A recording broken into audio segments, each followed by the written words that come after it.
Now, he's back in Blighty from his thespian triumph in Hawaii. He's fresh, he's fruity, and he's live. Brace yourself for the one and only Mr. Russell Brand! Online, on digital, and on 88 to 91 FM. Russell Brand on Radio 2.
You're listening to BBC Radio 2. This is the Russell Brand Show, and he is your host. I didn't choose that song, The Boys Are Back in Town, which is obviously meant to celebrate my return to London, but, like, I'm singular, I'm just a boy, unless it's a reference to my genitals. Very pernickety. Perhaps the boys my balls? The boys are back in town, because I like to think of them being, perhaps championed by people in some sort of parade as they make their way back through the streets of London. I am back in London, nice to be here, I'm very happy and excited. Matt Morgan's opposite me. He's in charge of the buttons. You all right, Matt? Yes, nice to have you in vision again. Yeah, is it? Do you enjoy it? Come on. Now, I know you said That's that nice. when I was in YE, you said you stood all right upright like a praying mantis, but now I did used to stand, but now I think it's a bit confrontational, both of us standing either side of a desk. Right, it might look like we're sort of like a couple of Nazi generals pushing troops around on a map. Chesting up to each other. Yeah, or like sort of two fighting birds, two cockerels, you know. You never know. G's over there as well in the background, already preparing a poem. Oh yeah, the room's been bedecked by Mikey, our producer. It's so ungrateful. You having a go at the song. Mikey's done a song at the beginning. The room's been bedecked. He said it looked like a sad wedding. It looks like a drab office party, is what it looks like. And I only noticed that when I sort of went to pour us each a glass of water, like in a sort of a plastic cup. Oh, welcome home, dear. The boys are back in town. Yes, well, the boys have got deep vein thrombosis, so I'd rather you didn't trouble them. It's going to be a fantastic show. Later on, well, I don't know, right, should we ring people up? William said to me that I should ring him up, and, you know, Noel Gallagher, he expected to get a phone call. I saw him at Abbey Road Studios when I went to do that thing that I'd done earlier in the week when I'd done that Sergeant Pepper thing. Oh, right. that. If you've been listening to Radio 2, you'll have heard that I'd just done a cover of When I'm 64. Now, it was, what did David Arnold, David Arnold was a brilliant composer, what done the music for that, and, Yeah. it's been truncated. They made it shorter, right? Now, I think... Well, they do that with all of them, don't they? Do they? They don't play them out at length. Don't they? No. The Right. version I heard wasn't yours, it was a woman singing. But that Anthony and the Johnson style vocal was provided by me. It's weird for me to do something a bit serious. Do you know what I mean? It makes me feel a little bit shy. But, you know, ridicule me if you must, Oh, Matt. no, I'm not. Because I've got countless emails here saying you look like the men dressed up as women from the Bounty kitchen roll commercial, which was something that was mentioned last week. Gee, you can have a pop as well if you like, because there's emails here telling you to rhyme things. I don't think you'll be able to manage it. All of these... G's adopted a kind of quite sort of quietly confrontational stance there, sat with his legs spread. Hey, listen, so because we're actually live, we're actually in London, if you want, you know, come down here, turn up. We'll let you in. The security guard, like, sort of downstairs, he'll be able to hear this now. Like, he was nice, actually. But I've since I've come back from Hawaii, I've not been doing my hair. Because you're in Hawaii, you can't be bothered. You're off duty. You look off duty now. Yeah, you can't be bothered to put eye makeup on, spray your hair up. If it just seems faintly ridiculous, to tell you the truth. But then I wonder if I'll morph back into dressing like that quite soon. Do you think I will? No, I think you look better like this. But just be more normal. Thing is, though, like, I like to, through every possible facet of my being, make a statement. You know, perhaps if I just start... What about people who've got... with the recent singing I heard, if you feminise yourself anymore with eye makeup and stuff... There's a danger that I'll get pregnant. Yeah. What I think, Matt, is like, people that get tattoos on their faces, what is our position on them? Are we for them or against them? Depends what the tattoo is. A teardrop or a spider web around the eye? People sometimes tattoo beards. They tattoo a beard on. No one tattoos a beard. They do. No one tattoos a beard. No People one's ever have done done it. Who are they? You've no evidence. Google it. I'm not wasting my time with putting tattooed beards into a computer. I'm too busy. What's that? You're back.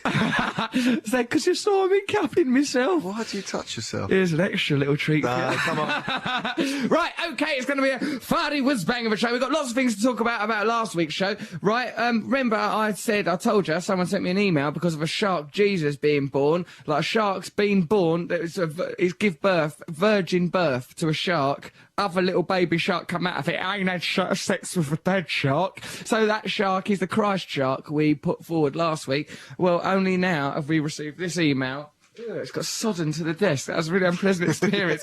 Some of the water from when I was pouring a drink for all of us at our drab office do a little bit earlier, some of it's got onto the desk, and it's like this welded this bit of paper all sodden to the desk. Dear Russell, Matthew and G, says Graham McCary from Paisley in Scotland, I was enthralled as you were by that tale of the immaculately conceived shark messiah and feel moved to suggest that he, she, it should be named Jawsers. Love the show, and I continue to download that podcast. Warmest regards, says Graham McCary. Jawsers, that's a good pun. Why? And I mentioned it to Matt earlier, he was against it. I think it's quite funny, but you were like, it was mind-blowing. Jawsers, why didn't you think of that? I was angry that you didn't think of it, because I was having to do the work of setting up the idea. Oh, a virgin birth, it's a If shark I'd have said messiah. that, you'd have gone, oh. No, I wouldn't, mate. I'd have gone, well done, congratulations. What about John That's Cleese? the best thing you've ever done. What, John Cleese saying that no pun can ever be funny, ever, under any circumstances. Fair enough. But it's just so perfect, because Jaws is the most strongly affiliated word to the shark world, and Jawsers sounds enough like Jesus. The Sun, mate, they'd bite your arm off for that. And so would Jawsers. Then he'd make you grow a new one, because he is the king of the sharks. Hey, so listen, what we're going to do is put a record on. Yeah, London Calling. Yeah. Yeah, let's keep up this sort of celebratory mood. Feels weird because I'm sort of a bit jet lagged and I've been sort of London a few days now and, like, you know, I'm underdressed for it. Perhaps I'll start writing on my Well, don't face. drag us all down. Let's stay upbeat and, yeah, listen to London Calling. Give us a ring if you want to. Hold on. Here's some details.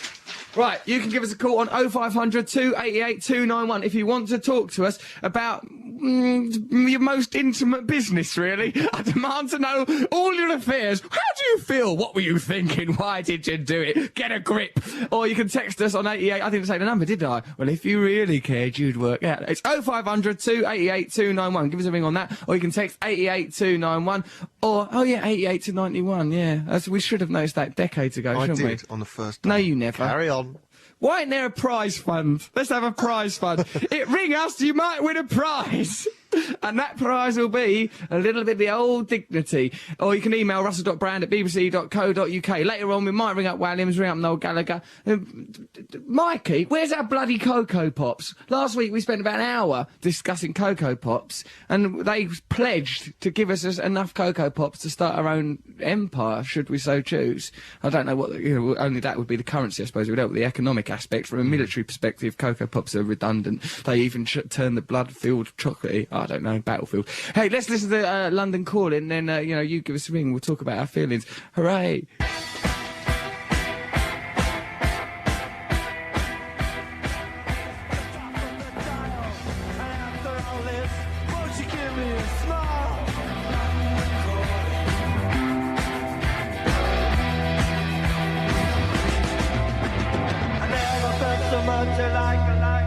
London Calling, The Clash. You're listening to Russell Brand on Radio 2. James Brown tattooed his eyebrows, says Monica in High Wycombe. Right. And that what good did it do him?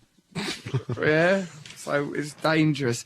Welcome back, old Russ, says Aaron. May you enjoy the 8th image that comes up when you Google tattoo beard.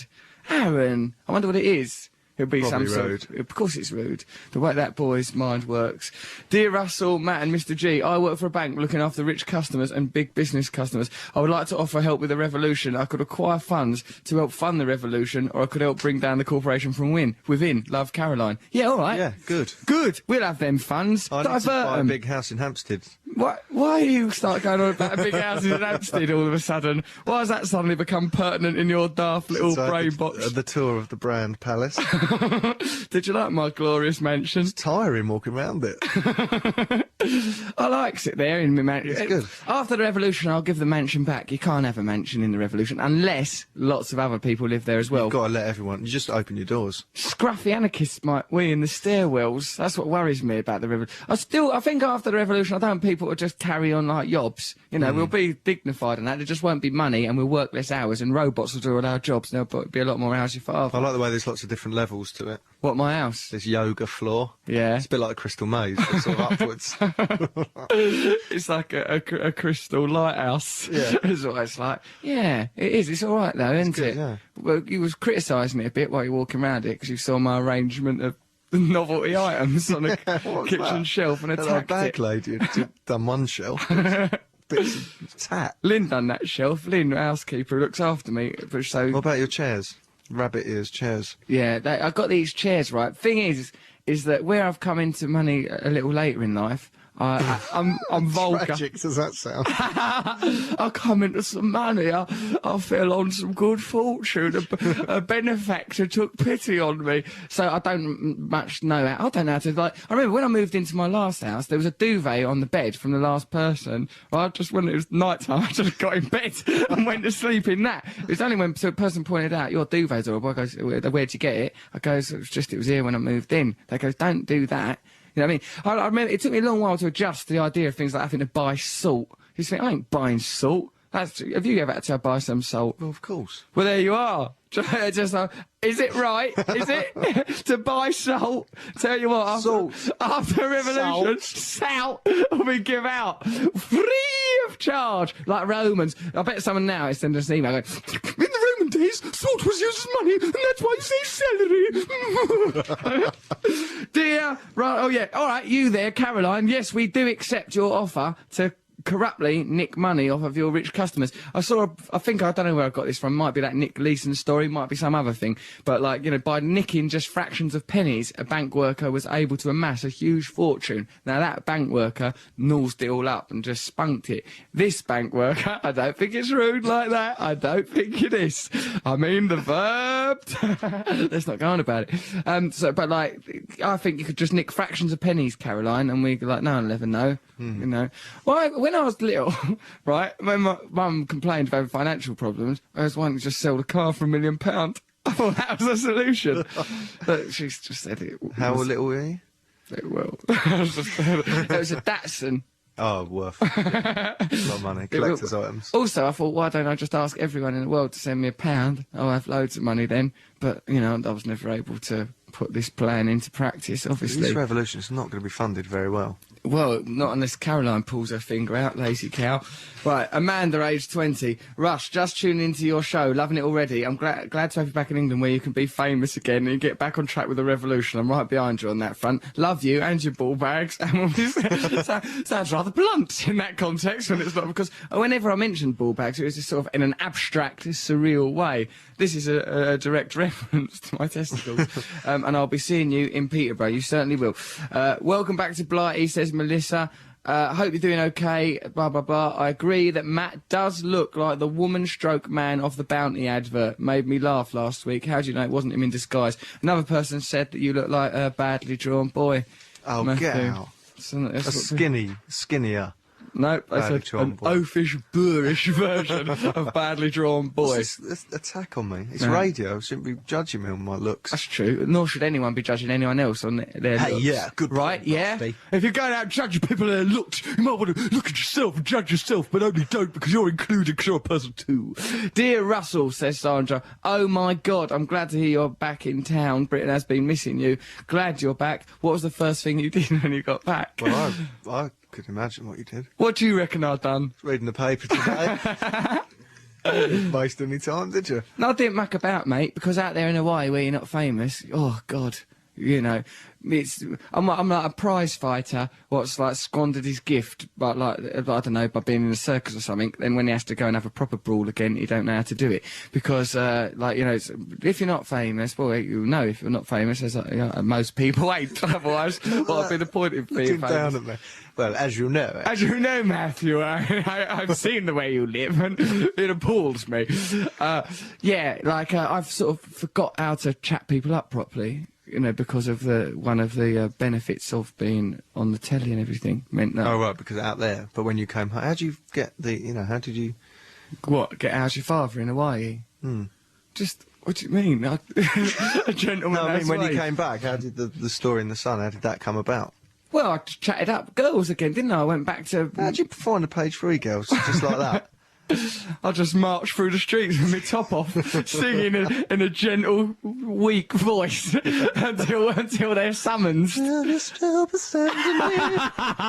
Don't criticise me. David Arnold's one of the best composers in this country. He said, know, and he got good pitch. Did he? Yes, he did. Said something like that as he hurled a bottle of Jameson's to the wall, marched into the street weeping. No, he said I'd done a good job. No, there. he was in tune. It was good. In tune. What do you want? You can I'm a ask comedian. For, That's all you better ask for. Why don't you blow that bloody thing you got pursed between your lips? There you go. There's the triumphant sound of return. There. Just heard a clip of you doing When I'm 64, says Joanne. It sounded lovely. Very Marilyn Monroe-esque.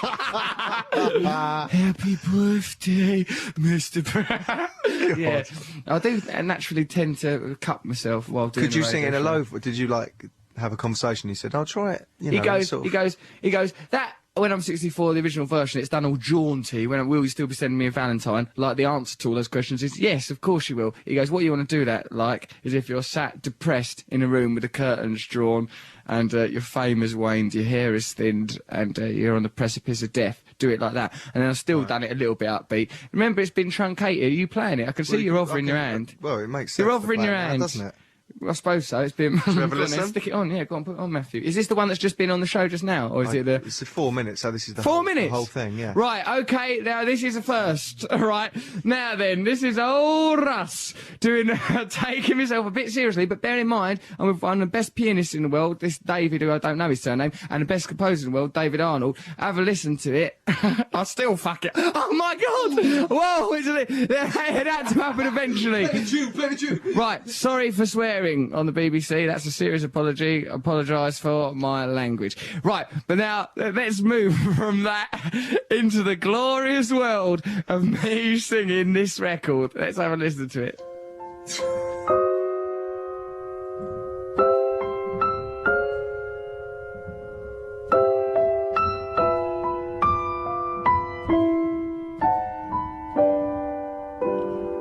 When I get older, losing my hair many years from now, will you still be sending me a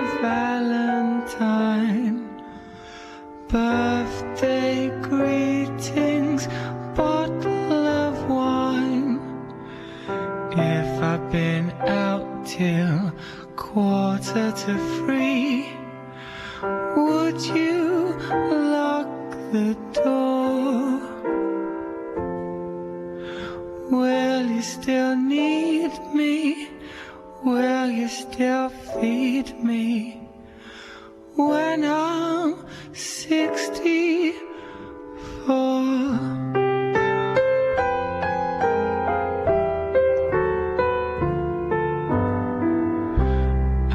Be handy, mending a fuse when your lights have gone.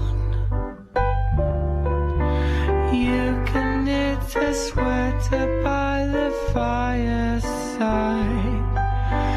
Sunday mornings, go for a ride. Dew in the garden, dig in the weeds. Who could ask for more? Will you still need me? Will you still feed me when I'm 64?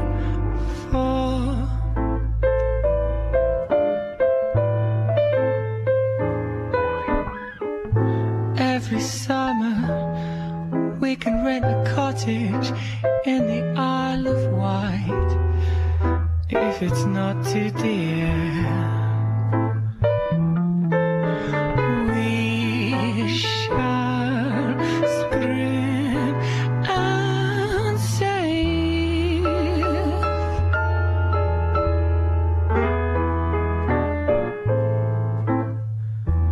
Grandchildren on your knee.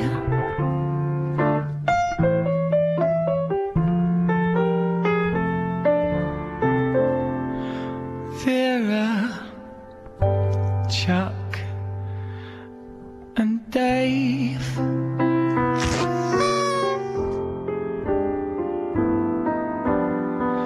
Send me a postcard, drop me a line stating point of view. Indicate precisely what you mean to say.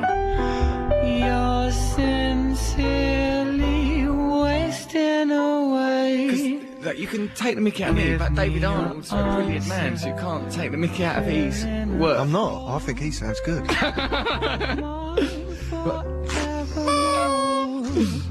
There, Vera, will you still need me? Will you still give me a big moment. feed Right, me when I'm 64? Oh. That's When beautiful. I'm 60. I said I wouldn't cry. There he goes. Sitting there in a yellowing wedding dress. I'm a sort of male Mrs. Feversham. I think that, it makes me feel a little bit shy because it's being sort of all serious and that, but all laden with pathos, though, The isn't first it? serious thing you've had to do publicly. I've never had to do anything serious before, except when I apologised for saying the first bit of the F word a moment ago. Yeah, so there's me doing that thing. Now, I think if demand gets high enough for that to be released as a single... You could do a whole album of those. Well, me sort of making jaunty, upbeat Just dragging songs. a song out. A sort of 9-minute epic. Yeah, I think I'd rather have a bowl of Cocoa Pops. I'd rather have a bowl of Cocoa Pops. So chocolatey. Oh, they're hauntingly chocolatey, though, aren't they? The old Cocoa Pops. So yeah, there we are. It's jolly That's good very work, brave. David. Yeah, no, Don't say respect you a lot. brave. Very brave. Give him the heart of gold. Back him on his way. Give me a Pride of Britain award. Hand it over. So, hold on, we've got some more letters and that. Right. Dear Russell, Matt, Nibsy and G, but Mr. Nibs is meant to be the servant of this show. I think in an ill-plotted surprise, he's about to come trooping through this door. Mikey, go and get him then if he's here, if he's waiting about the place. I don't know. I wonder if he's going to burst in all sort of triumphant and joyful. You'd be nice to me. Hero worships you. A hero worships you, that head. Come on then. You alright? You all right? Is that what you've mustered up? He's wearing his hat that I gave him. Come give us a little cuddle then. It's Mr. Nibs. He's the servant of this show. You all right? Yeah, I'm very well, thank you. Are you all right? Yeah, not bad. You're wearing. Come closer to the mic, darling. You're wearing your original hat that I gave you. I noticed. Back at NTV in December last year, wasn't it? Yes, it was. What have you been doing? You look sort of slightly tanned. I don't know. I just catch the sun. I've been to Costerdale, North Wales. Really? Yeah. You've the look of an inexpensive rent boy. Yeah, so, well, thank you very much for turning up. Matt, has anyone gone to get us any food yet? I think that's all in the works. Okay, well, pipeline. you can stay in that case for a little bit longer. Aw. Oh, no, thank you. It's nice to see you. Good to see you, Nibs. You ain't done any tasks. You were supposed to go to, Las Ramblas, Barcelona, and retrieve that hamster, wasn't he? Well, that was a bit stupid. How's he ever going to find it? Well, I just think send him out there. He'd get another one, wouldn't he? Off you go! Go and do a mission of some kind. We'll think of a mission for you, okay. Sonny Jim, by the next few minutes. Dear Russell, Matt, Nibsy, he's here now, and G, this person looks relegated G, a talented poet beyond Mr. Nibsy, who to date's chief talent appears to be wearing a hat. This is from Poppy, aged 13 in Bury. I hope you have had a good time in Hawaii. I found out this week that from September onwards it will be illegal to sell chocolate in schools. Good, because sweets is drugs for children. I was thinking of training me and my best friend to have a beloved vending machine and wearing a sandwich board that says Russell Brand's Revolution, support it. But that would be hard to do. Have you got any ideas how to spread the word the revolution? Well, really, just don't respect the indoctrination process that's taking place in your school. Secretly bear in mind that really they're not trying to educate you but make you conform to being part of a unit rather than a free individual. But don't have no chocolate out of that vending machine, because that's, you know, you shouldn't even be in your school in the first place, dear. P.S. Matt, you don't look like the men in the Bounty advert. You look hot on the webcam. How come that webcam's facing you? Where is that webcam? There's one there and there's one there. Right. Let's move that one. Mr. Nibs, would you turn that, because you can see the direction of it, beam that at my head, as if you were a Ghostbuster and I was the ghost of John Belushi, Slimer, as we now know. Right, well done. Still a bit past me, isn't it? Go on, a little bit more. No, not that way, darling. Little princess, you know. Right, okay, so, yeah, if you've got any emails, should we get someone on the line? Let's talk to a human being. Right, until then, should we listen, what are we going to listen to? Can I just say, on the Bounty thing, I've looked at it and there is one that looks a bit like me. Yeah, exactly like you. Like, to the point where when I first read the first person pointing it out, it sent a shudder of glee. You're going to make me anorexic. You said I look like two chubby people. Listen, there's nothing wrong with being chubby. I like chubby people, chubby girls. All right, so dear Russell and Matt, says Tony, I was just listening to your last podcast when you were talking about your sexy dancing. Matt joked that Barry Chuckle was directing your film, but after Googling Barry Chuckle, it appears that it would have a more filthier flick with his involvement. The Sun ran a story exposing Barry as a sleazy rat trying to bed the mum of two young fans. The starstruck mum received emails from him wanting to lick and caress her. Mind you, the poor fella did have a bad month with his brother Paul getting all bashed up and after falling off his bike while in Greece. Some British tourists stopped at the accident, but instead of helping him out, they shouted out the Chuckle Brothers catchphrase, to me, to you, while he lay on the floor, all wounded. True, surely. How do they know so much about the Chuckle Brothers? This is Tony, mate. Tony's named all his sources.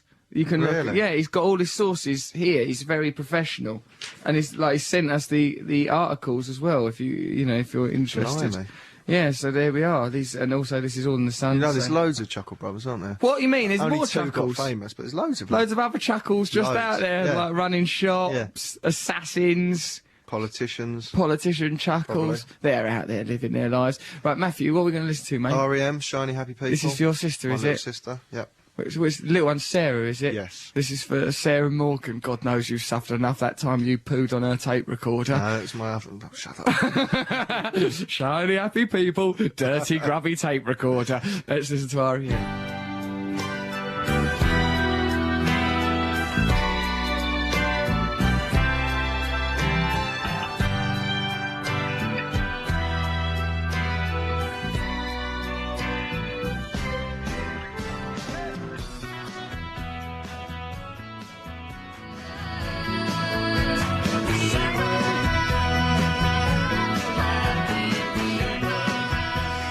Shiny Happy People are in. This is Russell Brand on Radio 2. That's quite a good song, but was it breathy or feminine enough? Wasn't really, no. Not nearly, in my view. Dear Russ, says Craig, I like your song. It sounds like you're going to start laughing at any point. You should do an whole album, it says.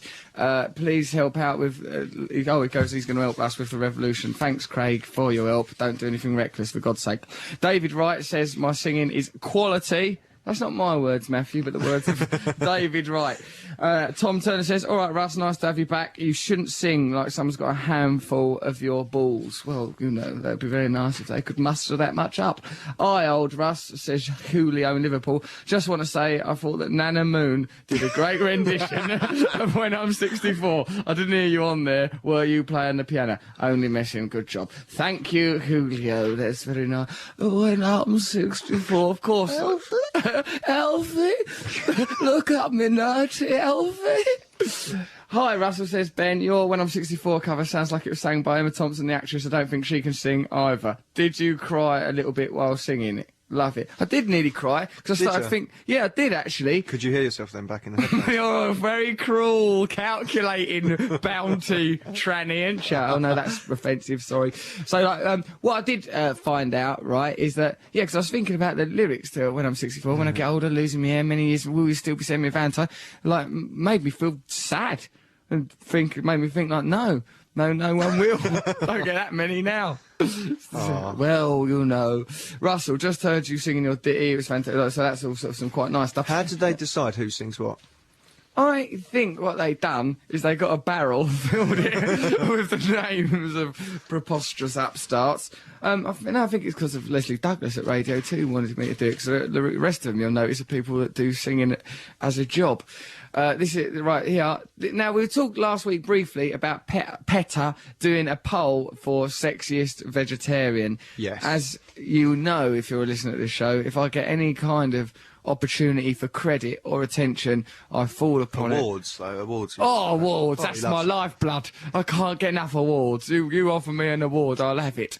Well, I want this award, right, but I'm behind Judge John Deed. Now, we tried to destroy Judge John Deed's reputation by accusing him of, among other things, having sex with the carcasses of animals that he has attacked and killed. So, hopefully, I've moved up. Mikey, our producer, is pleased as punch, because he reckons he's got the voice of the lottery, National Lottery Balls. He goes, oh, I've got the voice of the National Lottery Balls. He's going to come out and do an announcement of your position in the Sexy Vegetarian poll. All pleased with himself. Like, so, what with him sticking up a few banners and finding He's doing his best. He's an ungrateful man. To encourage him, is that yeah. All right, let's encourage him. He'll still be sending you a Valentine when you're 64, he will I reckon. Be, won't he? Yeah, I reckon he'll be nudging it across the floor of the old folks' home with his cane. Poor of us dwindling away into the abyss together. 64 ain't even that old anymore, is it? Not really. Because getting old is being extended, isn't it? That's how, you know, you and I can hold our heads up high. You know, behaving the way we do. Well, we don't behave like how... When your dad was your age, you probably had about 4 kids. My dad had at least me. I'm well on the way to being a child. I was weird, isn't it? Yeah, right. And they were like proper adults wearing cardigans. We are carrying on like twerps, living our lives. Dear Russ, I tried to vote for you, says Simone, in the sexy veggie poll on PETA after I found out it existed. Well, can't you preempt the existence of things while listening to your last podcast? When, to my horror, I found out that you are not an option. It works by selecting a celebrity from a long list, but unfortunately you ain't on it. I'm sure it's just a mistake and I can't find you. Could you help us? I'd love you to win. I'm sure you'd like to win. Maybe you're not allowed to, because you won last time. You're not allowed. What, I'm like the reigning champion? Yeah. I want to win it again. Well, that's stupid. You can't just be there for years. I can, mate. I won't let go of this. Not without a fight. I don't care how much blood is spilt. So hang on. I'll be the sexiest vegetarian. Why don't you go, like, you've proved yourself the vegetarian. Yeah. What do you mean, retire? No. You've proved the vegetarian part of it. Yeah. Why not go for more sexy stuff? What, like? Sexiest what? Bra made of veg. Parade around. What, just like, yeah, wear sort of like a tofu appendage, a series of them swinging from my midriff. Why not? What, just be, yeah, all right. Because what's Judge John Deed done to be sexy? Nothing. As far as I can see, mate, he's resting on his laurels. And what's he done to be vegetarian? Having it off with all them carcasses. Kicking that panda about. Kicking a panda. Already an endangered... Mr. Nibs, you look right forlorn and depressed. If you could see the face of this boy, downcast eyes... He looks all right. And he's took his hat off. Why have you took your hat off? Got to wear the headphones. Childish. Ridiculous and childish. In last week's show, says Deborah, you said you were intent on ruining the reputation of Martin Shaw, Judge John Deed. However, I think you have yet another rival. PETA have asked Paris Hilton to be a spokesperson. Have you had such a request? I haven't had no requests.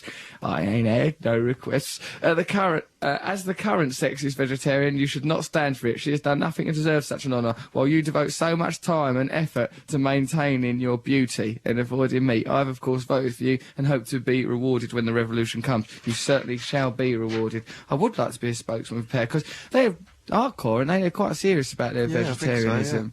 Do they do like campaign? Well, can we talk to someone from PETA, Mikey? Look at Mikey or Bafford. They're on the phone now.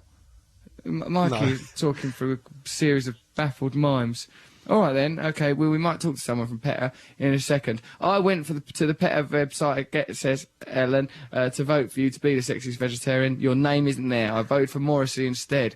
Yeah, that would be fine, wouldn't it? Plus, I do have a very nice bra that I don't really wear anymore, as the underwire cuts into my breastbone. Would you like it instead? I'd hate it going to West. That's because you were going on about people sending you bras. I like being sent bras, but I don't want one that cuts into someone's breastbone. That sounds like it's been in service for quite a long time. It's worked, it's probably toiled. Got a bit grey. Yeah, grey, world-weary, bedraggled bra. Sick of carrying knockers around. Just could do without seeing another one. No, I don't know, send it if you like. We'll make a collage, we'll do something with it. Why not? Okay, have we got a caller, or are we going to listen to a record? What, PETA person? Alright, we've got someone on the phone. I don't know who it is, though. Hello? Hello? Are you a spokesperson for PETA? I am. Hello, what's your name? Yvonne. Hello, Yvonne. Hiya. I'm Russell. Hello. Thanks for ringing us up. So, yeah, what's going on with this sexy vegetarian poll then? Well, as a result of your smear campaign... Smear? Martin Shaw. Yeah. Yes. Hey, listen, I'm a whistleblower. People need to know about Shaw carrying on with carcasses. Well, his vote plummeted. Did it? Well, Yeah, he's in 4th place now. Good. 3rd place is Morrissey. Good. And there's been a bit of a battle between 1st and 2nd place. Yes, but, yes. Come on, Yvonne. Currently in 2nd place, it's you. Who's first? Toby Maguire. Toby Maguire, Spider-Man. who sprays grey spores into the world, impregnating people with his demon seed. Toby Maguire didn't even know he was a vegetarian. Yes. Really? Yeah, and we have asked you to do something for us. We want you to do a naked ad. A what? Oh, God. Please. Naked, you say? What, all nude? What Well, would we a could have gentleman have to something do? maybe strategically placed, like some vegetables or something grape. like that. You're very amusing. Yeah, all right, what, some vegetables? I don't Yeah, like the whatever idea you of that. like. Because then people might think, like, even the Elephant Man had perfectly formed genitals. I don't want a cauliflower in Just front get of me. marrow or It's the something wrong like that. message. Yeah, as long as it's an aesthetically pleasing bit of vegetable. Well, yeah, it's just that, I mean, I'm always doing photo shoots with people like, you know, Pamela Anderson and Sadie Frost and Jamelia, and it would be really nice to get a guy naked for once. All right, I'm sort of intrigued by this. The narcissism is attractive, of course, but we're going to have to discuss at length, Yvonne, and I use that word deliberately, what to smother. And those Mayday photos, don't judge me on them. Don't judge me on the I heard Mayday you talking photos. about- That was a grim, drugged-up time. We actually have lettuce bikinis that we often have girls wear at demos and stuff like that, so you could squeeze into one of them. A what bikini? Lettuce bikinis. Lettuce bikini, eh? Hang Yeah. on. She's It's suggesting actually you've more got of a breasts. thong. I'll dress up in a lettuce bikini if it's what I have to do to win this prize away Hollow out from a piece of sweet corn, Maguire. wear it like a little hat on your willy. Matthew, I'd need a jack-o'-lantern. Horror Halloween. All right, I'm up for it, Yvonne. Brilliant. Can he sing as well when he's naked? You can do anything. We can have a naked shoot. Everyone can be naked there. Yeah, all right. A nice naked shoot, you say. Now, since I'm making this pledge, whereas I've just heard that Toby Maguire is even now pursuing a fox, and it's not even a country fox, it's a little urban fox in a waistcoat. Toby Maguire's chasing it. He's doing his own nude campaign campaign, erect through the streets, trying to have it off with a fox. A well-practiced act from Maguire. So, yeah, that should help me go up the old charts now that Judge John Deed's dropping away. Now people know the truth. And that girl, obviously, she went to the US website when she tried to vote for you. You weren't on there before, but you are now, because we actually had complaints from your fans in America. Quite so you've right. been added. Yeah. So you're on PETA.org.uk and also PETA.org. If people want to multiple Are vote. there vegetarian sexy polls anywhere else in the world? Because I want to be considered. Why can Toby Maguire be in both? Yeah, what's Toby Maguire doing in both? Well, what you see, what we have is we have Who do the I have to have it American off with poll, to but get we also Maguire's have the European treatment? one, because basically last year you won. So And I didn't get European- anything for that, incidentally, Yvonne. Sorry, what was that? I didn't get nothing. Where's you my? did. Where's in my? fact, it was the lovely Karen Chisholm, whose name you so admired last Oh week. yes, what'd she give me? She sent you a I don't remember certificate that. and lots of T-shirts. I didn't get We those. sent them to BBC Radio 6. Right, I didn't get a single thing. Nothing. I didn't, did I, Matt? You'd remember, because I don't know. I'd have been parading around Got in it, loads wouldn't of I? gifts around your house when I went round there.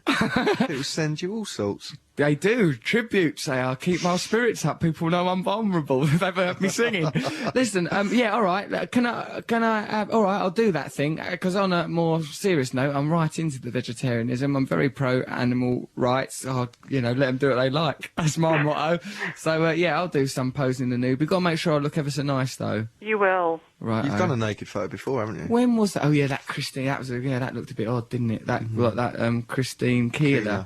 Yeah, that was a mistake, I think, because I used somewhere I was doing a bit of a daft expression. Yeah, listen, Yvonne, there's got to be some element of humour to this, by which I don't mean masculinity. expose my genitals. What I want is to look a bit like butch and like I'm having a laugh, right? You look like a greengrocer. Like a A naked greengrocer. greengrocer shouting. Oh, I saw the picture that was in the Sun, and you looked very butch in that, so... Oh, what, when I had a bikini on? Yes. Yeah, all right. You even made that look butch. Thank you very much. That's, something to be said for the old pheromones. Don't roll your eyes, Matt Morgan.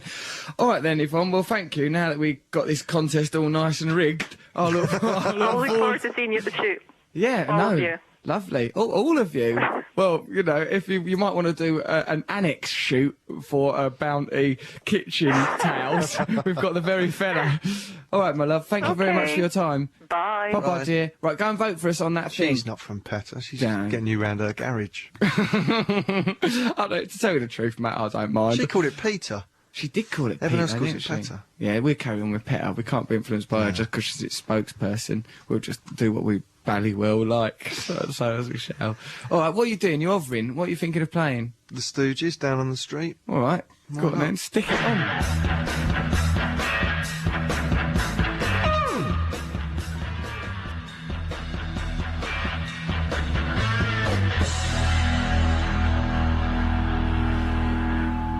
Stooges down the street, listen to Russell Brand show on Radio 2. Vote for me to win that vegetarian thing. If you're listening to this in Merricky, vote for me there, because I want to be the sexiest vegetarian there as well. Don't really matter, really, does it? One day we'll all be dead. But, while we're alive, let's get lots of lovely awards. On your podcast says B. Brian D. He just signed himself off as B. That's enigmatic, isn't it? People do that. To just say B. But maybe if you know someone, all right, Yeah, I love suppose, R, love M, fine. I was listening to your podcast on the internet. It's really funny, says this person. I love your work, etc., etc. Anyways, last podcast you mentioned a lady locking doors from a cow on the road. Yeah, we talked about some bloke. He was nervous. Like, his girlfriend was nervous that a cow would get into their car, and she pressed the central locking like a cow, if it was going to get a car, would reach for the handle with its oof. Well, I hate to say it, cows are dangerous animals, said Brian. Remember, they are 400 pounds of muscle. He says that as if, he thinks cows are sexy. Yeah. Oh, you're 400 pounds of muscle. Look at you. You literally are a beefcake. Put this old bra on. Might cut into your breastbone a bit. As a young boy, I worked on a farm. I was helping bring in the cows. As a small boy, why does it keep going on about how small he was? As a small boy, when the cow turned and charged me and ran me over.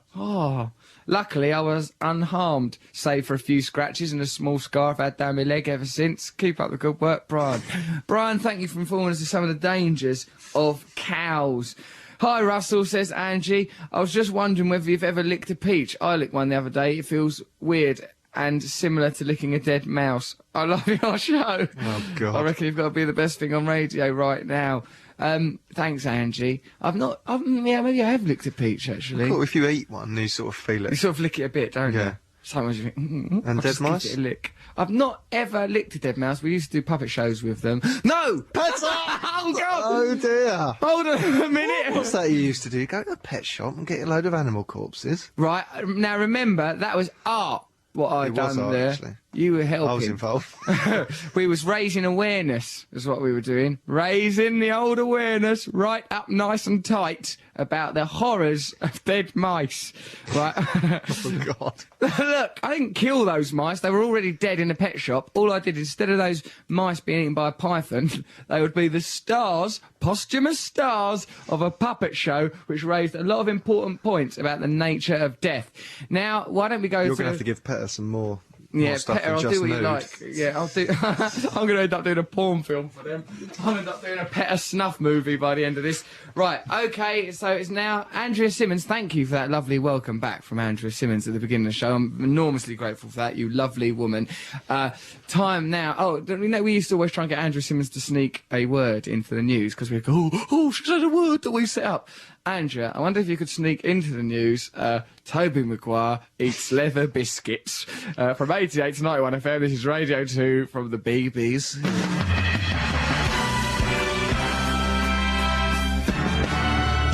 The 10 o'clock news now. This is Andrea Simmons.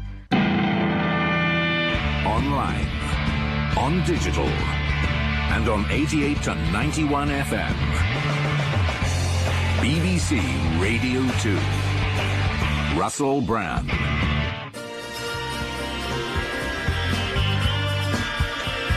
Kinky up front! Before that was the Newsy Poos. That would Happy Mondays, Russell Brand, Radio 2.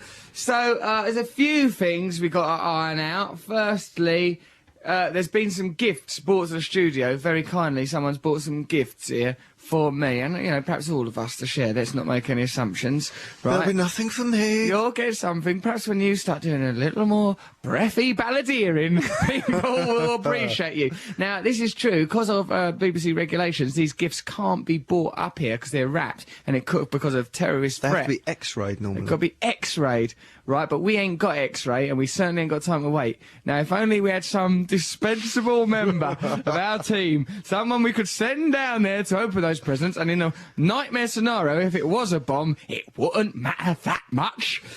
Mr. Nibs in his little pink hat. Mr. Nibs, would you mind? We've got a job for you. Yeah, okay, I'm up for it. Oh, we could have said almost anything to him then. Right, what I reckon, Mr. Nibs, is he should go down to the street with a mobile phone, go out in the road, like a dog, and unwrap those presents, but not with your hands, with your bare feet. No, Pocket anything. no sniping, no snapping away my gifts. Yeah, would you mind awfully? Because we must remember, Matthew, not to, because otherwise people might go, oh, you bully that lad, and it encourages bullying. Bullying's right out of order. Was you bullied at school, Matthew? A little bit. Was it because you looked a little bit like you should have been starring in an advert for kitchen towels? I was, of course, bullied at school with my ridiculous personality, so actual bullying would be wrong. But Mr. Nibs, who, as far as I can see, don't have any rights, it don't really matter much, does His it? speech is going to sound awful if he does get blown up. What? Yeah, that is true. Try not, if there is a bomb in there, just don't embarrass me. Put the red wire to the blue wire. Red to the blue, it's always red to the It's blue. always got me out of a fix. Whenever there's a bomb threat, it's red to the blue, then hightail it out of there. Right, so go down there, unwrap it. Well, before you unwrap it, call us up, because if there were to be, you know, I'd like to hear it. So, it might be interesting. So just pop downstairs, Mr. Nibs. Mr. Nibs, before you go, say something. Do you consent to this act? Yeah, I got no Right. choice, really. Huh? I've got no choice, really. You have got choice. You have your own free will. Take Okay. Matt's pass there. So I'll get out you back go. in, should you survive. If you do get blown up, could you toss that pass to one side, because they're very To safety, difficult to replace. Okay. Takes Don't- over a week. Yeah, it's tiresome. You have to use a temporary one. So go on then, pop down there. Here's a good fella. There he goes. God bless that boy. Lions led by donkeys. Look at him. He's brave, isn't he? He'd do that for us. Oh, look at him shuffling Oh, off. he's He's like one of looking- those little robots they used to defuse bombs. Yeah, Slightly he's- more low tech. Yeah, and cheaper to replace, because Of it'd course. be annoying every time one did get blown up. You go, oh, I like that I robot. don't think they can be blown up, those robots. They're indestructible. They just probably tinker with it a bit and rewire it. Yeah, they just tinker. They just tinker. Hello, Russell, Matt, Mr. Nibs and Mr. G, says Louise Jane. Love the show. Just emailing you to tell you I was the girl who came up to you at the airport. I'd just come back from New York. I saw you and said hi about 10 times. However, you ignored me. It might be because I'm a midget. I wonder if she actually is a midget or if she's being... I don't know. You wouldn't ignore a midget. No, I wouldn't. Or anyone. And you just carried on with your ways. I would like to know why this is. I didn't mean to ignore you. I just, like, let's ring her up. Headphones on? I might have had my headphones on. Yep. I don't know. I can't imagine why I would ignore anyone, particularly when I just got back at a free throw, craving fame like a desperate little fame golem junkie, just trying to cram a bit of attention into myself. Yeah, she's left her phone number. I'll ring her up and apologise to her. Mikey's got a party hat on to enhance the depressing nature of our grim celebration. Hey, Rusty and team. Says, right, there's this fella, Richard Coombe, has sent me a lot of emails, Matthew, about, there's some swans, there's a family of swans, he works at a university as far as I can work out, right? And there's a family of swans that live on the lake there. What's happened is the mum and dad swan have had, last year they had a cygnet, it's grown up, it's an adolescent swan now. Right. Then they've had some more baby swans come out of them this year. Now they can't be bothered with the teenage one, it's wandering about, it's become a bit difficult. He's updating me with this saga quite a lot, right? It's worrying him. Look, he sort of said, look, this in exile, this swan... I've just come back from the shop. He was kicking about in the grass. I got back to my room. The daddy swan was sitting between him and the lake, ensuring he didn't pass. Should I interfere? That's what he seems to want to know. Just let nature take its course. Has it turned into a swan, or is it still a little ugly He's sent pictures. He's taken it very seriously, and I think we should help him. Look, then there's an update. Just thought I'd update you on the swan situation. Nothing's improved. The teenage swan's beak has dried out, and the daddy swan is not relenting. He won't let him in the lock or stroke lake. I'm really worried about the teenage swan. I thought I'd enclose some pictures. One of teenage swan begging for food, and one just of me in my pants. Only doesn't include a picture of him in his pants, and one of the daddy swan. Hang on a minute, so the daddy swan, I'll take your terminology. This is Richard Combs' terminology. We said daddy swan. Yes, he did. I'm worried about him. The dad won't let the teenage son back in the water and his beak's dried out. Yeah, well, it's his own son, do you see? But remember when you're an adolescent, you don't get on your parents anymore. I think this is a brilliant allegory for that. But he doesn't want him to die. Why does he let his beak dry out? Oh, you poor fella. Yeah, I don't know why he's done it. Have a go at me. Well, You've brought this up as if it's really important. I'm just going with it. I think it is important for the swan. Look, can we ring him up as well? And that girl that's worried that I ignored her at the airport. What, Mr. Nibs has got to do it. He's out. Oh, Mr. Nibs is on the line now. He's right. Right, okay, Mr. Nibs, our bomb expert, is down in the street unwrapping... Mr. Nibs, hello? Hello, I'm just about to go down on the lift. What are you ringing me about that for? Now? That's not an update, you idiot. Ring us when you're down now. Okay. Stay on the line and just fade him down. Fade him out. Fade him. Never hear him again. I'm no... Do you know, I'm beginning to hope that there is an explosive device in there, not to make light of explosive devices, of course, actual ones. Yeah, it would be bad if he did get blown up, I suppose. We'd have egg all over our faces. I bet the first thing you'd think is, someone tried to kill me. Oh, they must have really cared to make such an effort. Yes, we've got to ring up that Richard Coombe about his swan dilemma, because I think it's bad that's happening to that swan. What? Why are you... Well, you can't interfere with the animal kingdom, You can't, can you? The Queen owns them all as well, of course, so... I can hear his lift! He's in the lift still. Mr. Nibs, put your phone down. Mr. Nibs, I can hear the doors closing. The door of opportunity for that boy to have a career in radio. It's the only real door that's closing. I'm in the street now. God. All right, you're in the street. Have you got the presents? Yeah, I got them. Right, what sort of shape are they? There's two presents. Do they smell? Is there oily patches on them? Are there oily patches? Are they ticking? Are there any that claim to be sent from a Mr. Wile E. Coyote? What are they like? Are you unwrapping them? Yeah, I'm unwrapping them. Just 2 seconds. It's a bit tricky with the phone in the hand. What are you doing? Right, okay. What is it? Right, it's a little thing for your Someone's cat. beeping. I can hear a ticking. Run! What's it say? What, is something for a cat, is it? This gift would, I can't understand this writing. Oh, dear. Oh, God. Why did we trust him? What is the object? This could either serve your purposes or could be used to Is this something Just perverse? something Morris's new deluxe penthouse suite. Who's that? New deluxe penthouse Morrissey Are you suite. making friends? Who's that you're with? Why didn't he mention Nick. he's with a person? What's Either going way, on? good luck. What is the Hello object? from What? Kirsten, Cut him off. and Cut him Sheila. off. He's out of his mind. He's bad radio. What's he talking about? How many squares read the card first? He didn't say what the Yeah. object was. He should have described the object. Even if it had been a bomb, he'd have gone, right, well, from the looks of this, it's Semtex. I'm flying through the air. There's my leg. Oh, There's debris. Right, okay, so, well, we need to find out about that Swan man, and we also need to find out about that... when he's open those, he should bring all the stuff up and we'll look at it. Yeah, He's yeah. clearly no expert.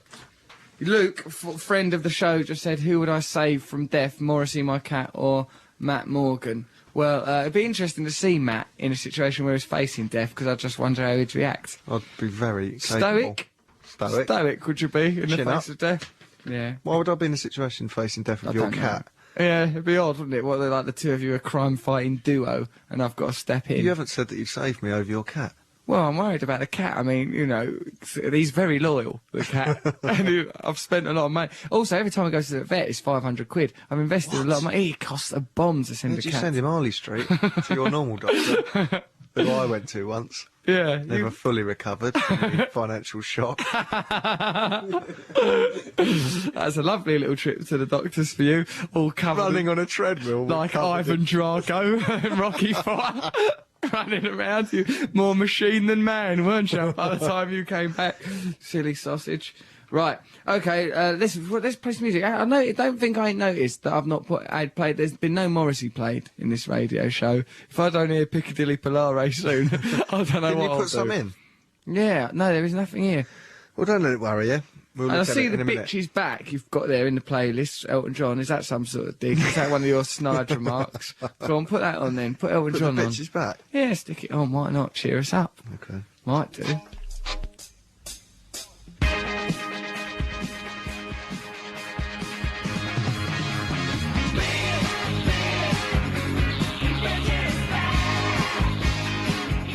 That's Elton John, bitch is back. And pertinently, Mr. Nibs has just arrived back. Mr. Nibs, what have you got there? Come on then, show us this stuff. Okay, it's, Talking to a microphone, bless your heart. Sling us the gifts. What? Oh dear, it's a sham. Right, so it's a That's sort of a Morrissey, plaque it is. that says not. I see. Not done shagging. It says not done shagging, and it's a picture of Morrissey. And I suppose it's a suggestion of what to name my house. And this is from Sheila, Kristen, and Trish. Thank you very much for these lovely gifts. That's very kind of you. Oh, Turn Nibsy. your phone off. Nibsy. Why have you got your phone on, Mr. Nibs? What's wrong with you? Look at him baffled. Thank you very much for those gifts. It's beginning to think that a bomb would have been a blessing now. And what have we got here? Some chocolate. Delicious chocolate. Why are they open? I have to open them to see what's in There's not a Check. bomb in a chocolate box. You idiot. What? Now people know your weakness. I'll have a bit of that. Nice. Thank you. Is that a liqueur? Dog's chocolates. Have some chocolates. Right. Hold on. So we've got this gentleman on the phone that's been observing a Swan soap opera unfolding around his life. His name is Richard. We've told you about it. There's a family of swans. They've rejected an adolescent swan in favour of a new couple of cygnets that they've had this year. Richard, hello. Hello. You sound a bit downbeat. What's up? I don't feel downbeat. Well, you sound downbeat. Oh, I'm very sorry. You've got to convey a more... Where are you from, mate? Sorry? Where are you from? Edinburgh. Where is this all this swan drama taking It's at place? Heriot University just outside Edinburgh. I see. What are you up to in that university? I'm studying. Oh, really? You're a student? Yeah. And you've just Yeah. been looking like, what, you're doing some homework or something, and you look out the window and you see this stuff going on with these swans? Yeah, well, I stay right next to the lake, and one of my friends told What are me you about... doing? You sound like you're up to something, mate. You sound like you're up to no good. No, Oh, just the saying. elegant neck of the swan. Well, just the swan's been banished from the lake. You know, I'm a bit worried about him. You're worried about this swan because... His feathers are all dried out and his beak's dried out. What? Get involved. Yeah. Go down there, pick him up, put him in the lake. Well, I Get heard him. that swans can break your arm with their wings. That's just an old wives' tale, mate. It's old wives' tale, that. Get down there, grab it, right, run up, don't harm it, grab it though, and then put it in the water, and like sort of just point an accusatory finger at the father swan, as if to say, like, you know, He's just very, try it. the father swan's very butch and aggressive. Yeah, don't be intimidated by swans, because, like, you think about it, Swan Lake, they're elegant creatures. They're not aggressive. Well, I mean, they hiss. They do that hissing. About that monkey story last week, though, the monkey cake thing. Yeah, right. That might go wrong. That's true. If you do get involved in the animal kingdom's business, particularly with matters of hierarchy, and it seems that this is a hierarchical matter, that, you know, that father swan now sees his own son as a threat in a kind of Oedipal dilemma. It's a Swan Oedipus drama. What are you studying at university, mate? I'm doing maths. You're doing maths? Yeah. Right, well, we can't use that. I mean, No. I think what you've got to do, mate, I mean, perhaps you should involve the Royal Society for Protection of Birds or something like that. 'Cause Well, I thought by now, like, he's sort of grown up, so I thought he might have flown away to another place, you know, and left his little brothers to grow up here, but... He's not ready. No. He's kind of like, I think he's the swan equivalent of like Matt Morgan. Probably. Just sort of lingering, unwilling to enter the adult No, world. A perpetual toddler. Richard. Yeah. I think attempt to get involved right now and then ring us back and tell us what happened. It's dark and it's raining. Listen, if you're going to be an ornithological John the Baptist, then you're going to have to you're going to have to take a few risks. We will call you back, Richard, but only on the proviso that you pledge here and now to wade out there, right, with confidence and prong that swan straight back into the water. I'll go and have a look where he is. All right, but I tell you what, mate, Yeah. you need to take some risks. I'd be prepared. You've got to prepare to get into the lake yourself with the swan clamped to you. Right. All right, Richard. I'll talk to you later, mate. All right. Bye then. I think what it is perhaps his student loan or something. He just sounds upset, doesn't he? Why would you contact someone with all this information, and when they phone you, sound like it's a real pain in the bum for you to talk about it? He did sound like... Okay, right. Okay, well, I mean, it's raining. He rang us. Like, he sent me... sent us pictures. I've got a dossier here. That's not him. Look at this.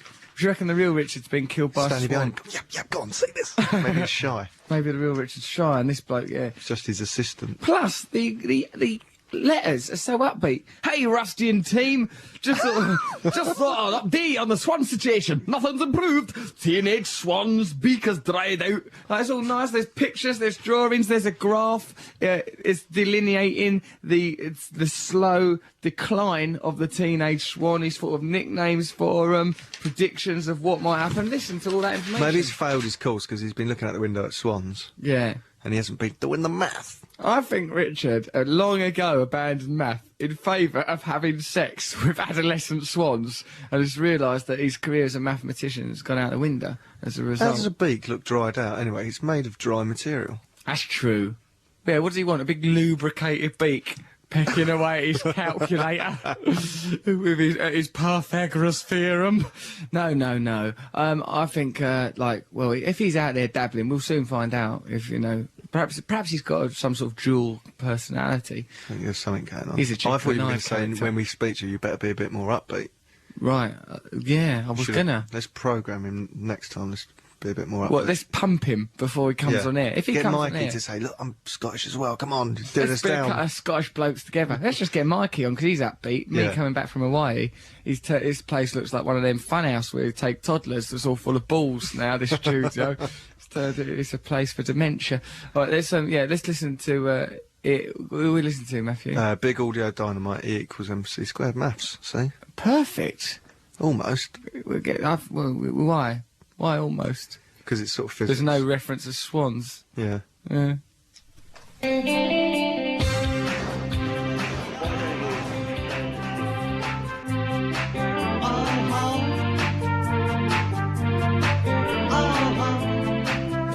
E equals MC squared. Big Audio Dynamite. What's a Sorry about that, yobbo? I'm still eating. Our food arrived during that, and we're really hungry, so we just ate the food. But I noticed the food got in untampered with, so Yeah, who's X-raying the no one's food? X-raying the food. You fools! We've played into their hands. That's another victory. Ah, I'm getting weaker. Nice though. Right, sorry about that. It sounds awful, doesn't it, when you eat on the radio? I do apologise for my manners. And earlier I was acting blind and like a sailor, weren't I? I think it's because I'm a bit delirious and a little bit tired and everything. Hey, please come and see me do my tour. I'm doing a tour, particularly if you're in Liverpool, because I'm doing this great big 5,000-seater place. 5,000-seater, this place called the Pavilion. Come, if you're in Liverpool or near it, come there, because it's enormous. Right, Matthew, look at you, Matthew Morgan. I dropped a small piece of food on my T-shirt. Slobbering Do it not all pick down. holes in everything. Ghastly business. Give us a call on 0500 288 291 if you want to have a chat with us. Bit of an upbeat chat, though, because I'm worried about Richard, the Swan fella. But he's nice, eh? He's just living his life and everything like that. But it just seemed... I anticipated, from the amount of bumps that he sent, that he'd be like this. Oh, hello, yes, like someone this out one. of that Loch Ness cartoon. with Yeah, I whistle thought whistles. very much the Loch Ness cartoon, Matthew. Super Gran. See, these are not authentic depictions of life north of the border. Super Gran and the Thistle Whistle Sick, that Loch Ness programme with different Family Loch Ness monsters. Ness. The Family Ness, yeah. Yeah, well, they're all sporty Ness. Very much like a precursor to the Spice Girls in that they had all had their own little identities and that. I don't think it was very authentic. Hey, so I've got my new house. I wanted to talk to you about that. I want to a bit. talk to you about Why? Why do you want to talk to me about Why it? have you got a panic button in your house? I don't like that it's called. I have got a panic button. I don't Did like you that ask for that to be put in? I just, well, do you remember, because I used to, like, when I was living in my old flat, it was right up against the road, and I used to get, admittedly, female fans, or females, I don't know if they're, coming up right up to the window, banging on the windows in the night and stuff like that. Often, I was let out. Do that joke. Sometimes I was able to utilise that resource, but a lot of the time I was tired, or there was already women there. It became, frankly, a nuisance. So, like, yeah, I thought I'd go, you know, and sometimes you have really loud banging on the windows. Oh, It's that trouble must be for the terrible. neighbours. You must have panicked. I never panic. I don't like that it's called a panic button. I've got this thing, so it goes direct to the police station, this button. Although it's actually quite complicated to use it, and it's called a panic button. So if you were genuinely in a panic, you've got to simultaneously press these two buttons. And if you're panicking, you might just go, oh! You know, it might become Jimmy Savile. Who knows? I think you could manage, though. So what, did you ask for that to be put in? I've mentioned it. I didn't ever say the phrase panic button. I don't care where I live, as long as I've got a panic button. What happens then? So a phone rings in a police station and they go, oh, something happening at the Brand House. So what happens? I assume so, yeah. I mean, I don't know. bet they've just told you that. I've not pressed it yet. When the bloke was round fitting it, he goes, do you want it so that it makes a loud noise when you press it? Or do you want good. Or That's do you a want it to deterrent. silently just go through the not whole that. bill? I goes, no, loud. The old because Bill? Otherwise... Shaq, get the old Bill in. I'll tell he's broke. All right, boys, I had a bit of trouble with my kettle. Yeah, I wonder what constitutes a panic button situation, really, you know, because I get 3 or 4 times a day I have an anxiety attack about things, worry about the cat, worry about mortality. When would you, the so if you had an revolution. intruder, well, if someone knocked on the window, you wouldn't press it, would you? Panic! Panic! There's someone at the window! Where are they, on every floor? There's one right by my bed, and I'm thinking if I'm like, you know, I don't want to... You might dream and then press it. I might lash out in a dream. I might be having an erotic dream, or just a dream where I'm, you know, vibrating or dancing and lash out. I don't like the idea, because I suppose having that panic button is an assumption that I'm going to have a life filled with panic. So much so that there's a panic button on almost every wall in the house. That's weird. You should have a panic room, like that film, where you go and lock yourself in a room and no one can get at you. That's the last place you want to be if you're panicking, in a room called the panic room. That'll heighten the sense of panicking. You want to be in the relaxo suite. Why didn't you ask... So hang on, who's called it a panic button?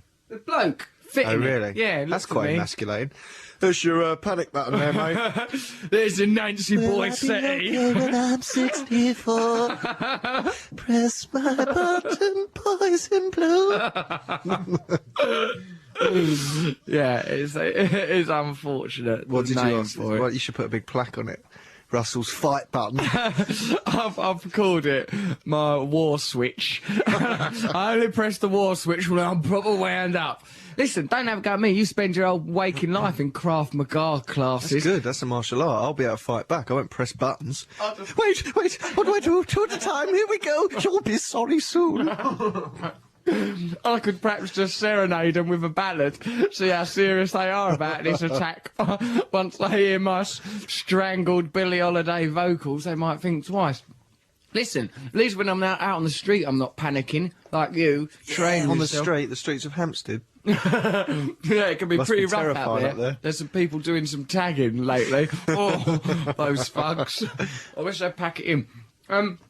Sorry, Stop eating. I'm so hungry. I've paused. I've let it there. I'll tell you what it is, I've just got home and like I've not settled back into You've been being home in for England. ages. Since Monday. What's this? Saturday. Yeah. My life's all still upside down. In YE, this would be... NYE? This would be middle of the night, so I don't know which Do you way's miss up. anything about Hawaii? Ocean. I miss the ocean. I miss the ocean of Hawaii, the beautiful ocean, the potency of it, the primal identity. Do you of really it. miss anything? No. No, I'm right. I like Guinness. it. Yeah. No, I do miss the ocean. That's why I think I bought Blue Planet, to settle myself down into thinking about the ocean. I was watching it and then I scared myself a bit. There's a lot of fierce things living in that ocean. Panic! Look at that otter! Yeah. All right, come on, put Paranoid on Black Sabbath, because that's what I clearly am. Yeah. Oh no, I couldn't get to sleep! Panic!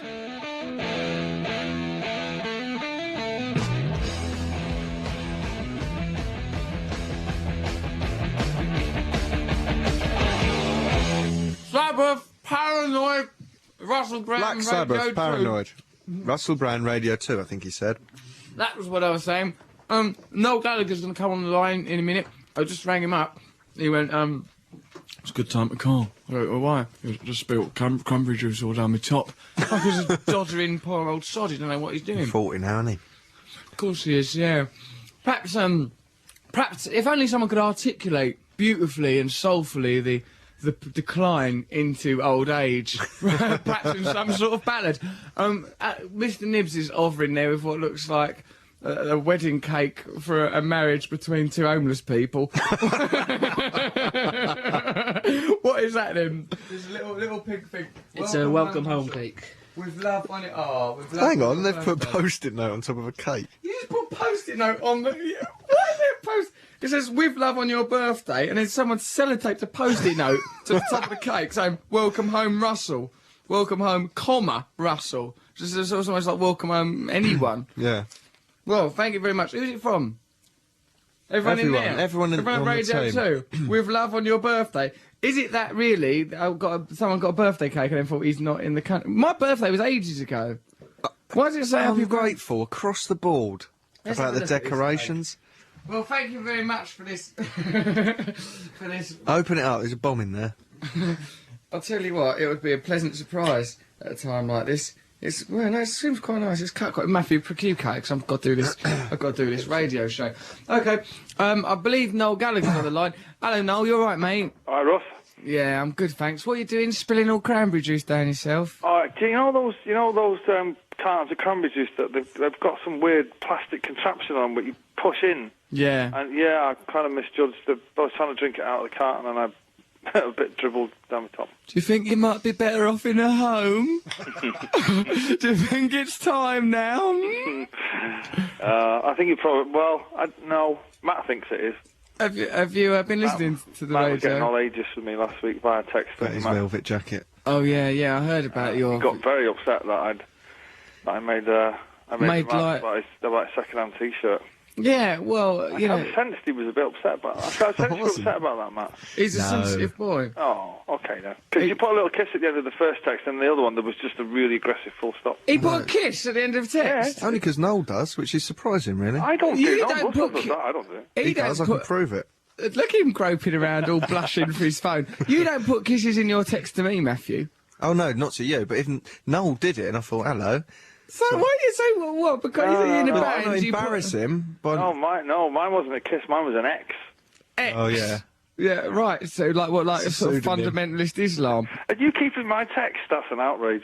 You're keeping them. He's got 'em all saved up. He's sending Don't kisses. My phone's got a massive memory. Well, it's going to need one to remember all your gay love affairs that you're embarking on. You've had quite Are a you week. saving all those texts, mate? You're No, I'm not. I'm trying to... Hang on, wait there. This is unhealthy.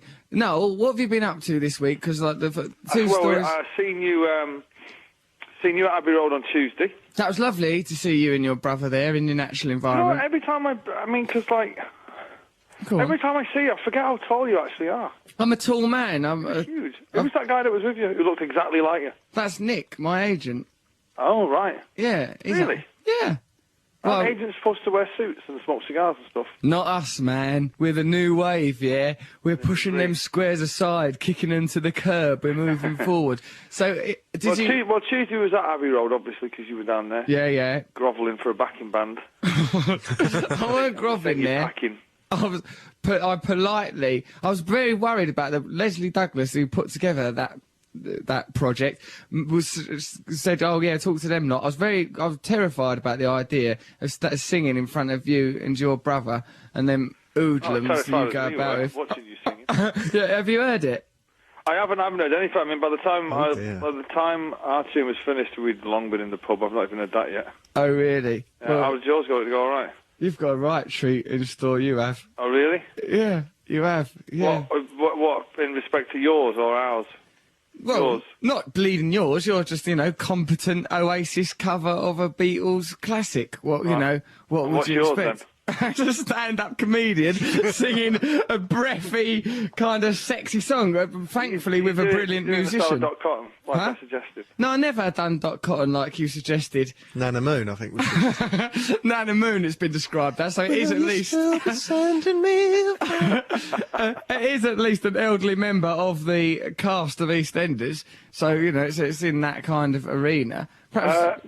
So that was, and then I went to see the White Stripes the other night. Oh yeah, did you enjoy that? I thought it was brilliant. Yeah. Did anybody go? Did you go, Matt? No. No, I didn't go actually. No. Oh, it's brilliant. Well, Sarah's just got a new car, so we've been driving down the countryside this weekend. She's practicing in a new car. Oh right, she's passed her driving test now. She did pass the driving test with flying colours. That's good. Are you proud and pleased of her? Well, I'm not just proud of her because of passing a test, because now she becomes part of the problem in London. Yeah. But I'm proud of her in other ways. Yeah, that she's baking a young Gallagher. I'm proud of her in that respect. Yeah, that's good. I mean, she's already got her work cut out, mopping up your spilled, drooled beverages. So it's gonna be. I was actually like a 7-year-old. I was like, Sarah. What? I said, I think I spilled cranberry juice down my top. I almost sounded like Lofty from EastEnders when I was saying it. Yeah, really, like Lofty. He was quite dependent on Shell. Yeah, as I recall. I think she's sorting it out for me right now. You should come down to the studio one day. Today you've missed out quite a party. There's streamers up on the wall. There's a birthday cake here with a post-it note stuck on it saying "Welcome home, Russell." Yeah, I saw. So how long are you back for? Hey, how come you're not doing your column in The Guardian? You got sacked from that? I never got sacked from it. I finished it. It's closed season now, isn't it? I can't keep writing about football, just talking about endless transfers, right. So I'm not doing it for a little. I'll do it when the season starts. Are you doing it when the season starts then? Yeah, I reckon I will. I will do that. Do you read it then? I've sometimes thought that The Guardian is purchased on a Saturday, absolutely. Not for me. I mean, far too eyebrow for me. No, I know. Well, I mean, I sense from a lot of your political rants on this show that it's the Mail or nothing for you. Here, Noel, could that's not true. Yeah, have a listen to a bit. Don't start at the very beginning. Start like a bit. I don't know. Fast forward it or something. Is that how radio works? All right, listen to a bit of this then. We'll leave the microphones up. You. Yeah, check it out. Now remember that David Arnold's involved. He's a brilliant musical genius, so don't condemn anything else about it. I already ate it, by the way. There's barely been a word sung. When I get older, losing my hair, many years from now, will you still be sending me a Valentine? Birthday greetings. Oh, you sound like a child catcher. That sounds filthy and horrible, man. That's wrong. That's pretty wrong, that. How does it sound pervy? Oh, I don't know. I can just see you. Oh, no, I'm feeling quite uncomfortable, actually. I'm clenching my buttocks really tight right now. I'd just like you to imagine me. I'd like you to imagine me singing that in your grounds. Well, the Dickensian nature of it suits you, I guess. If I was to play that to my 7-year-old, well, I nearly swore then. She'd be pretty frightened. I don't think so. I think she'd embrace it. Hey, look, so you've let that go out? Yeah. Other people have heard that. Yeah, we've played it, and let me tell you, a lot of people are saying it's the highlight of that whole. Did you sing that in total darkness in the studio whilst on your tiptoes like Nosferatu? Because it sounds like you did. Did you have a black top hat on as well and a big false nose like Rigsby? Did you? Yeah, you did, didn't you? I was in a bit of a state, let me tell you. Well, some of their lyrics are quite prophetic and difficult. Yeah, well, yeah, Sgt. Pepper's is it's kind of a very melancholy album, isn't it? There's a lot. Anyway, let's not talk about that.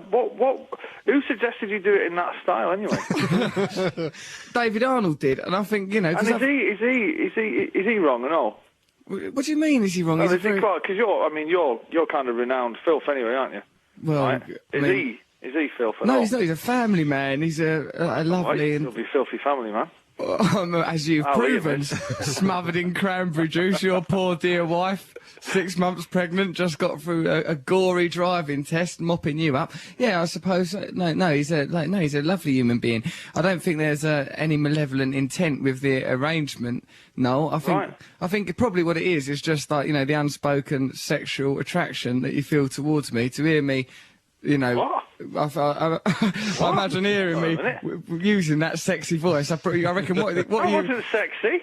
I reckon you got a bit turned on, felt guilty, and have tried to condemn me as a child catcher. You do look like my 7-year-old thinks you look like the child catcher. Who's that mate of yours who looks like the child catcher? What? I'm like Russell Brand. That's his name. She should be in bed. How old is she? She's 7, isn't she? No, she's not said it just now. I mean in general. Oh, right, okay. Who are you talking to now, then? I'm here smoking cigars with me while we're going to turn over and watch Parkinson. No, with your top off, all soaked in cranberry juice. Terrifying sight for a child. Last thing she needs, like a D.H. Lawrence novel. You sat there listening. Anyway, are you... I don't even know who D.H. Lawrence is. I don't know what that means. He wrote Women in Love and Sons and Daughters. I'm not bothered about that. Well, don't Are you proud of that? celebrate idiocy. idiocy. Are you proud of that? No, I feel a bit. I feel like vaguely embarrassed by the people because of the singing. But like it's working with like David Arnold and that bloke David, whose surname I don't know, pianist, does all like music, all plays piano in all sorts of situations. Does film scores and whatnot. Next time you bring one of those. Poor unsuspecting girls back to your flat or wherever it is now in Amsterdam. Are not unsuspecting. Don't go getting cocky going, oh, yeah, did I ever tell you they're on the cover of the Beatles? Don't ever getting cocky because you put that on, someone's getting a taxi immediately, they'll be like... I've got the panic button. I feel a bit queasy all of a sudden. I think people feel very safe and aroused while in my company. Ian, no, have you got a panic button in your house? Have I got a panic button? Yeah, like say St. Catherine's. For all the amateur criminals listening, yes, I have. Ah, I've got a panic button. But I just don't like the idea of pressing it because I've never pressed one. Have you ever pressed one? Have you ever seen what happens when you? I might just press it. Yeah, I might press it when I get in. To tell you the truth. I don't know. Like I panic when there's no tea bags. Do you know what I mean? Yeah. Oh, there's no tea bags. If you kind of get up in the morning, there's no tea. It's like, that'd be great if you could just hit the button and some fella knocks on the door. Yes, you rang. Yeah, and you should be sat on the front step with a mug. Tea bags, mate. In tears. Yeah, I think that might go down as a. Have you got a panic button, Matt? That's what he calls his genitals.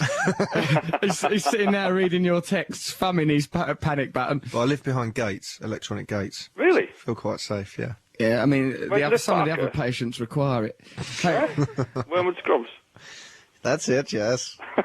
No, where do you live that's behind gates? They can't just tell people his address on the radio. I told you once, anyway, when you sent me your invitation with a picture of you as a schoolboy. Oh, yeah. Right, now come on, I think, well, this is what happens if you two are going to have a conversation. That's why I don't let it happen. You're just jealous because we went out without you, aren't you? I'm not jealous. I'm sure you had a lovely time on your birthday. I'm very happy. And there was more people there that knew you. Good. I'm glad you all enjoyed it. I'm happy for you that you've continued to live for yet another year. Now, come on, tonight's not about that. Tonight's about my musical debut. If we can't be happy after the rather drab work of those 4 lads from Merseyside has been elevated to this new and spectacular plane, I don't know what's left to celebrate. I really don't. So listen then, Noel, perhaps you could come and visit me at my new house. I'm coming to see you on Wednesday anyway, aren't I? Oh, yeah, come and see me do some stand-up. Oh, yeah, come and see me do stand-up on tour, people. People of Dublin, come and see me do stand-up on tour. People of Liverpool, come see me do stand-up on tour, please. I will hang around after the gigs. What I'll be doing is I'll be putting on my cover of the Chuckle Brothers theme tune, which I'll be singing as a haunting ballad. And I'll just be singing it with my trousers and pants down, smudging... That's what it sounds like. That's what it sounded like. You were singing it like. It's very hot in Abbey Road, Noel. Yeah, Nosferatu with a wig on. Oh, it's horrible. The place is so steeped in history, I got a bit turned on. Who can condemn me? I like that piano being there that they've done Lady Madonna on, and that bit at the end of Day in Their Life. Yeah, there's still there's quite a bit of gear there that. Not actual gear, but there's microphones and stuff. They never left any gear lying around. No, they were careful in those days. It didn't pay. It's not like now. Done all the gear, and then there's microphones and stuff lying around that they use. So it's I mean, I love going there. Mega place. You don't ever nick things, do you, from there? No. Are you? Oh, yeah. No, but friends of mine have had bits of the floor up and stuff like that. Really? Yeah. Bits of the floor we know the floor is like tiny wooden... It's not a very tactful keepsake, a bit of the floor. Well, hang on a minute. What won't they notice? That's a bit of Abbey Road. The floor. How brilliant is that? Yeah, I suppose so. No, it's nice, but, you know... For heaven's sake. Right, okay then, Noel. So, I'll see you on Wednesday. I might ring you up, like, for a bit of a chat, perhaps. And perhaps what I might do is ring you up about 2 or 3 in the morning and just sing you a little ballad. Daniel, perhaps you might like that. Keep your phone by the bed tonight. Right. You might get a little treat. I'd like to think that I could serenade you and dear Sarah while you're in the act of lovemaking. Oh, dear. With one of my lovely... I'm doing Right Said Fred, put the kettle on. I'm doing that, an a cappella version of that later. What? Well, you know, I'm just thinking I'm going to go through the world of comedy songs. I'm going to do stutter rap in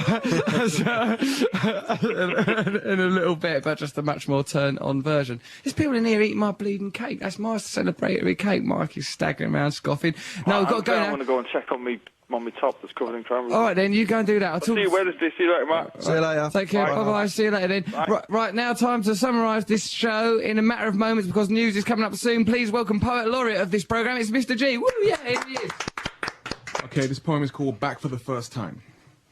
Trying to get back to where you once belong is a trek back with flashbacks that has you singing along and moving cameras in the background. But now you've touched back down, unpacked the backpack to pose bareback for PETA's chart countdown. A bachelor in the art of winning backstage hearts, sporting the party regalia of Bacchanalia, and an insane backlog of gifts left to be opened by Mr. Nibs with a blast. Meanwhile, back at the ranch, a man watches swans for so long and backs away from his task. Still, you're back home to flex your backbone, clear your throat to back up the singing. Don't press the panic button, just lie back and think of England. Woohoo! He used the word back throughout that. He knows how many times? 20 uses of the word back in one poem there, and it just enhanced the rhythm of the piece. I might do a little version of that poem a little later, because what that needed was a bit more sexing up, if you ask me. OK, well, thank you very much. We've gone over. It seems like we've got about a minute left of our life. Been quite a good radio show. I'm a little bit delirious still.